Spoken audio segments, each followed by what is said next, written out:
بسم اللہ الرحمن الرحیم الصلاۃ والسلام علی رسولہ الکریم وعلی آلہ واصحابہ اجمعین اما بعد۔ اے خاصہ خاصان رسول وقت دعا ہے، امت پہ تیری آ کے عجب وقت پڑا ہے۔ عزیزان گرامی قدر، محترم بھائیوں اور دوستوں، انجینئر محمد علی مرزا صاحب سے متعلق ایک خبر موصول ہوئی کہ علی بھائی پر ایک بار پھر قاتلانہ حملہ ہوا۔ فوٹو سیشن کے دوران ایک شخص نے علی بھائی کا گلا دبانے کی کوشش کی۔ اسکرین پر آپ اس بندے کی شکل دیکھ رہے ہوں گے، وہ پوری ایف آئی آر بھی میں اسکرین پر دکھا رہا ہوں آپ کو، آپ دیکھ سکتے ہیں بندہ کہاں سے آیا، بندے کا مقصد کیا تھا۔ انشاءاللہ میں اس پر آج بات کروں گا۔ میں اس حوالے سے کہنا یہ چاہتا ہوں کہ انجینئر محمد علی مرزا صاحب نے جو باتیں بھی کی ہیں، ان کی جو پوری فکر ہے، ان کی جو پوری دعوت ہے، ان کی جو پوری سٹرگل ہے فرقہ واریت کے خلاف، اس بندے نے ملک پاکستان میں علم و عقل کے مسلمات کی روشنی میں، قرآن و سنت کی روشنی میں جو علمی کام کیا ہے۔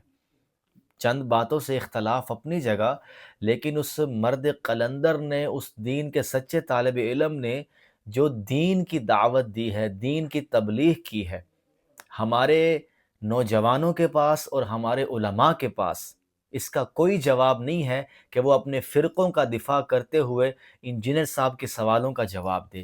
یا میں ان علماء سے مخاطب ہوں جو جواب دینے کی ہمت نہیں رکھتے، سکت نہیں رکھتے، کیپیبلٹی نہیں رکھتے، اور اس طرح کی ایکٹیویٹیز پرفارم کر کے صفحہ ہستی سے مٹانے کی کوشش کرتے ہیں۔ تو نظر آ رہا ہے کہ آپ کے سامنے ایک بہت بڑا چیلنج ہے محمد علی مرزا کے عنوان سے، بقول آپ کے کہ بہت بڑا چیلنج ہے۔ اسے کبھی ایف آئی آر کے ذریعے، کبھی اس طرح کے قاتلانہ حملوں کے ذریعے آپ دبانے کی کوشش کرتے ہیں، جواب دینے کی آپ کوشش نہیں کرتے۔ اس کا مطلب کہ آپ علمی طریقے سے استدلال کی طاقت کے زور پر کبھی جیت نہیں سکتے۔ وہ انجینئر صاحب ہو، غامدی صاحب ہو، کوئی بھی ایسا شخص ہو جو قرآن سنت کی دعوت کو لے کر منظر عام پر آیا ہے، یا روایتی مذہب سے اختلاف کر کے دین کی ایک نئی تعبیر اس نے متعارف کروائی، یا علماء کرام کی تعبیر سے اختلاف کر کے اس نے ایک نئی بات، ایک نئی جہت متعارف کروائی، تو آپ لوگ بجائے اس کو سمجھنے کے، ریزننگ کے ذریعے غلطی واضح کرنے کے، آپ غصے میں آ گئے کہ چونکہ اس نے ہم سے اختلاف کر لیا ہے اس کو جینے کا حق نہیں ہے۔ آپ ہیں کون؟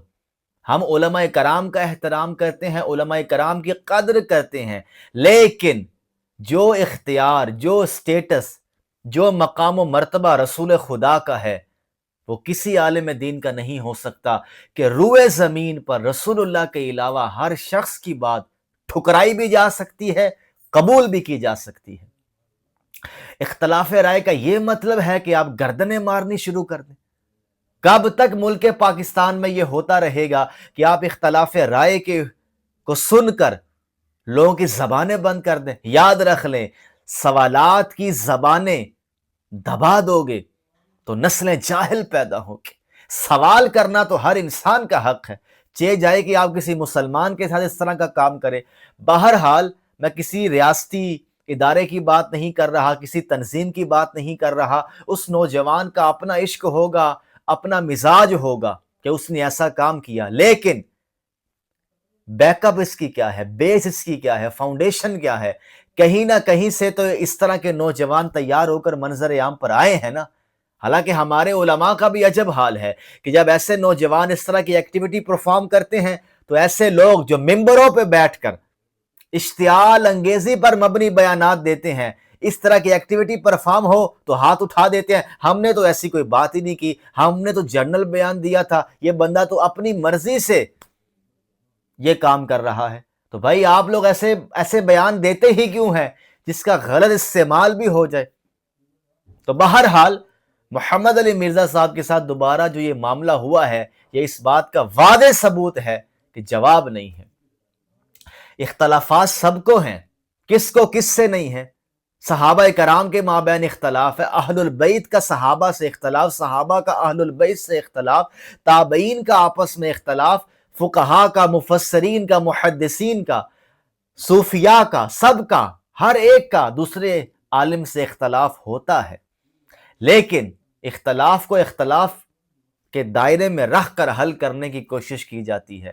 جب آپ اس طرح قانون ہاتھ میں لیتے ہیں تو آپ اپنے ساتھ بھی زیادتی کرتے ہیں، ملک کے امن کے ساتھ بھی زیادتی کرتے ہیں۔ اور یہاں پر میں ایک علمی بات کرنا چاہوں گا قرآن و سنت کی روشنی میں، یہ مذہب کے نام پر یا مسلک کے نام پر یا اپنی رائے کو امپوز کرنے کے حوالے سے اگر میں بات کروں، آپ کو یہ حق کس نے دیا ہے کہ چونکہ آپ کی رائے سے اختلاف ہو رہا ہے اور ایک بندہ ڈٹائی کے ساتھ اپنے موقف کو منظر عام پر لا رہا ہے تو آپ اس سے اس کے جینے کا حق چھین لیں؟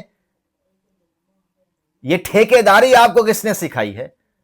تاجدار کائنات صلی اللہ تعالی علیہ وآلہ وسلم کی ختم نبوت کا کیا فقط یہی تقاضا ہے کہ آپ کے بعد جو نبوت کا دعویٰ کرے وہ دائرہ اسلام سے خارج ہے، وہ راندہ درگاہ ہے، وہ ذلیل ہے، ضال ہے، مضل ہے، کذاب ہے، دجال ہے، صریحاً کفر کا مرتکب ہے، ایسا شخص اور کر رہا ہے کہ اس نے آقا علیہ السلام کے بعد نبوت کا دعویٰ کر دیا، یہ ارتکاب کفر ہے۔ لیکن اس کے علاوہ اور بھی تقاضے ہیں ختم نبوت کے کہ آسمان سے براہ راست رابطے کی کوئی صورت کسی بھی شکل میں انسان مان لے، کہ یہ کفر نہیں ہے کہ آپ وہی سٹیٹس جو تاجدار کائنات کا ہے، جو رسول خدا کا ہے، آج ہم بہت سوں کو دے رہے ہیں، جس کا خدا سے رابطہ ہے، یہ خدا سے الہام پاتا ہے، یہ خدا سے براہ راست تعلیم پاتا ہے، اور انہی دعووں کی بنیاد پر ہم نے مباہلے کے چیلنج کیے ہوئے ہیں، مناظروں کے چیلنج کیے ہوئے ہیں، خدا کو مجازن آسمان سے زمین پر لانے کے دعوے کرتے ہیں کہ خدا فیصلہ کرے گا حق و باطل کا۔ یہ تو آقا علیہ الصلوۃ والسلام کا خاصہ ہے، تو ختم نبوت کے منافی یہ باتیں کیوں نہیں ہیں؟ اور سب سے بڑی بات، مذہب کے نام پر شرعی فتویٰ لگانا کہ یہ شخص راندہ درگاہ ہو گیا ہے، یہ خدا سے براہ راست بغاوت کر رہا ہے، اب اس کو زمین پر رہنے کا کوئی حق نہیں ہے، یہ اختیار بھی وحی کی تائید کے ساتھ رسول کو حاصل ہے۔ وَمَا كُنَّا مُعَذِّبِينَ حَتَّى نَبْعَثَ رَسُولًا، سورہ بنی اسرائیل میں اللہ نے واضح طور پر کہا، اسی عذاب کی جو کڑی ہے، اسی عذاب کی جو صورت ہے، وہ مشرکین مکہ، آپ تاریخ اٹھا کر دیکھ لیں، آقا علیہ السلام کے مخاطبین میں مشرکین مکہ کو قتل کی سزا سنائی گئی اور یہود و نصارہ کو محکومی کی سزا سنائی گئی۔ سورہ توبہ پڑھ لیں کہ براہ راست رسول کی تکذیب ہو رہی ہے، آقا علیہ السلام دنیا سے گئے ہیں، یہ حق بھی دنیا سے چلا گیا۔ اب مذہب کے نام پر آپ کوئی ایسا فتویٰ نہیں لگا سکتے کہ آپ اس کا جینے کا حق چھین لیں، اس کی کریکٹر اسیسینیشن کریں، اس کی شہریت آپ اس سے چھین لیں۔ ایمان کا فیصلہ، کفر کا فیصلہ ایک ہے اس کی زبان سے اظہار، ہر شخص کو حق حاصل ہے، ایک ہے آپ کا حکم لگانا، چلے حکم آپ نے لگا دیا، یہ مارنے کا اختیار آپ کو کس نے دیا ہے کہ آپ اپنی رائے کو منظر عام پر لانے کا حق رکھتے ہیں، دوسرا کیوں نہیں رکھتا؟ ہر انسان کو حق حاصل ہے وہ دلائل کے ساتھ اپنی بات رکھے۔ چلیں اس کو ایک اور طریقے سے سمجھ لیں کہ کو ایگزسٹ کرنا ہے نا، ہر ایک نے اپنی اپنی رائے کا اظہار کر دیا، اب صحیح بات کون کر رہا ہے اس کا تعلق بھی استدلال سے ہے نا، لڑائی جھگڑے سے تو نہیں ہے۔ بہت سی باتیں کھلی گمراہی ہوتی ہیں، لیکن کیسے طے کریں کہ یہ کھلی گمراہی ہے، یہ کھلا کفر ہے؟ کیسے طے کریں؟ اپنوں کی تعویل، دوسروں پہ شرعی حکم۔ تو بہرحال انجینئر صاحب کے حوالے سے جو معاملہ ہوا ہے، کہیں نہ کہیں یہ بات تو واضح ہے کہ جواب نہیں ہے، اور معذرت کے ساتھ اس طرح کی جب ایکٹیویٹیز پرفارم ہوتی ہیں تو بڑے بڑے علماء کرام ہاتھ اٹھا جاتے ہیں، ہمارا اس سے کوئی تعلق نہیں۔ ارے ایسے ذہن تیار کس نے کیے ہیں؟ یہ جوش کس نے ان کے اندر داخل کر دیا؟ محمد علی مرزا صاحب نے تو کبھی اپنے اسٹوڈنٹ سے نہیں کہا کہ آپ اس طرح کے نازیبا کلمات پر لوگوں کی گردنیں ماریں، صوفیاء کی کتابیں اٹھائیں اور جلا کے رکھ دیں، یا مدرسوں میں جا کر، مساجد میں جا کے خام خواہ پروپیگنڈا کریں۔ کب کہا ہے مرزا صاحب نے؟ چلے ان کے انداز بیان سے، ان کے رویے سے شاید ہمیں بھی اختلاف ہو، لیکن یہ بات تو علی بھائی نے کبھی نہیں کی، ہم ان کو ذاتی طور پر بھی جانتے ہیں، ویڈیوز موجود ہیں، کبھی نہیں کہا اس بندے نے۔ تو آپ لوگ یہ کام کیوں کرتے ہیں؟ اچھا آپ لوگ یا کیا کہیں گے کہ ہم نے بھی کبھی نہیں کہا؟ اے بندے کتھو آ گئے، لبیک یا رسول اللہ کا اس نے نعرہ لگایا اور پھر گلا دبانے کی کوشش کی، ختم نبوت زندہ باد کا نعرہ لگایا. تو یہ کیا چیز ہے؟ اس کا مطلب ہم عشق رسول کے نام پر غلط تاثر دے رہے ہیں، لوگوں کو غلط باتیں بتا رہے ہیں. اور جو روایت پڑھ کے سنائی وہاں پر من سب نبی فاقتلوہ، محدثین کے اصول کے مطابق آپ اس روایت پر بھی غور کر لیں کہ آقا علیہ السلام کی نسبت سے یہ روایت ثابت بھی ہے یا نہیں ہے. قانونی اعتبار سے میں اس کا انکار نہیں کرتا کہ تاجدار کائنات کی توہین کرنے والا، واضح توہین کرنے والا، اس پہ ڈٹ جانے والا، فساد فی الارض کا مرتکب ہوتا ہے، از روئے قرآن اس کی جان لی جا سکتی ہے، لیکن یہ ریاست کا کام ہے. تو میں ریاستی اداروں سے بھی گزارش کروں گا کہ پاکستان کا امن خراب ہونے سے بچایا جائے. جو علماء اتحاد کا کام کر رہے ہیں، امن کا کام کر رہے ہیں، ان کا ساتھ دیا جائے، اور اس طرح کی ایکٹیویٹیز جو پرفارم کی جاتی ہیں اس کے پیچھے جو مذہبی عناصر ہیں، جو مذہبی پراپیگنڈا ہے، اس کا سدباب کیا جائے. میں پھر سے کہوں گا کہ مذہب کے نام پر حکم لگانے کا اختیار اللہ رسول کو حاصل ہے. مذہب کے نام پہ جنگ کرنا، مذہب کے نام پہ کسی کو قتل کرنا، مذہب کے نام پہ کسی کو ٹارچر کرنا، ٹارچر سے مراد کہ آپ نے سزا دینی ہے نا. آپ کے پاس شرعی دلیل کیا ہے کہ ہمیں بھی اختیار حاصل ہے؟ مذہب کا تو یہ مسئلہ ویسے ہے بھی نہیں، مسلک کا مسئلہ ہے، لیکن آپ تو ان کو مسلمان بھی نہیں مانتے.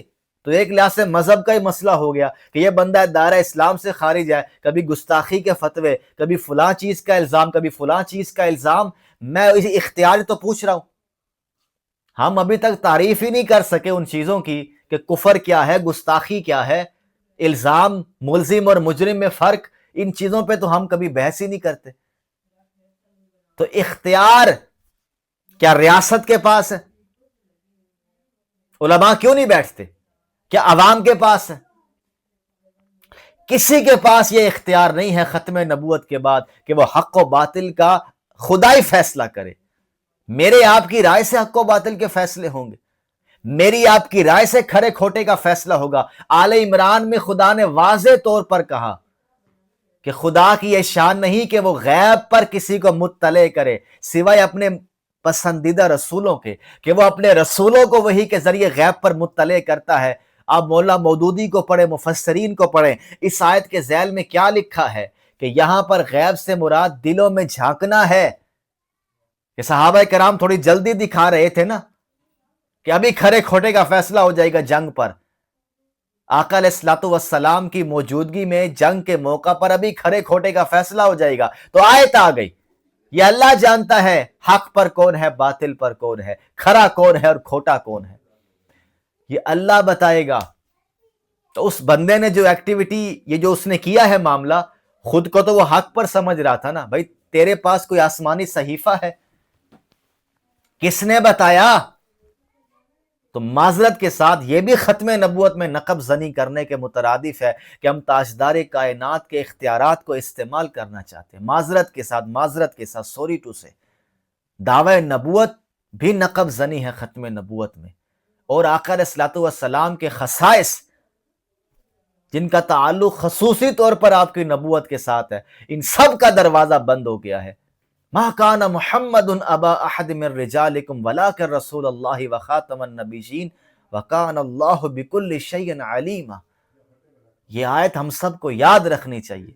خدا را ملک پاکستان کے حالات خراب نہ کرے، خدا را علماء کی قدر کرے، جو طالب علم ہے دین کے ان کی قدر کرے، اختلافات کو اختلافات سمجھ کر حل کرنے کی کوشش کرے، اس طرح کی جہالت پر مبنی ایکٹیویٹیز سے رجوع کرے.